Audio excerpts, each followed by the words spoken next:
Bismillahirrahmanirrahim. Hello friends, Assalamualaikum. Welcome back to Genius Language Club and English with Arifa Miss. I'm Sadika from Chattogram. So friends, today is uses of preposition part 10. আচ্ছা, আমরা কখন between among ব্যবহার করব আর বুঝবোই বা কি করে যে এখানে between আর among কেন ব্যবহার করা হয়েছে? চলো শিখে নিই। between বলবে দুইয়ের মধ্যে বোঝাতে, আর among বলবে দুইয়ের অধিক হলে। যেমন উদাহরণ দেখে নিই তাহলে বুঝতে পারবো। between, divide the mangoes between the two boys. আমগুলো দুইজন ছেলের মধ্যে বিলিয়ে দাও। তারপর among, divide the birthday cake among them.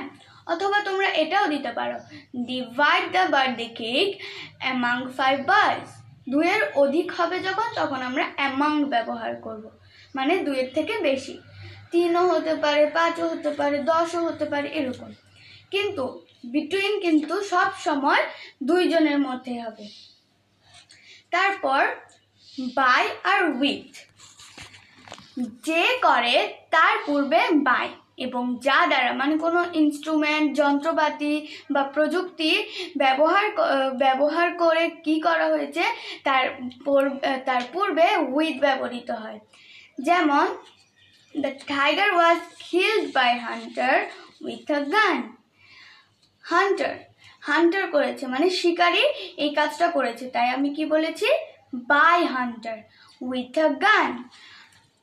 বন্দুক কিন্তু একটা যন্ত্র হয়, আমি ওই গান দ্বারা একটা করেছি কাজটা, তাই ওটা আমি আগে কি বসিয়েছি, with।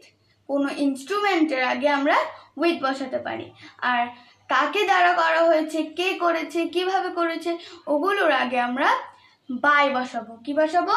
by. So that's all for today. Allah Hafiz.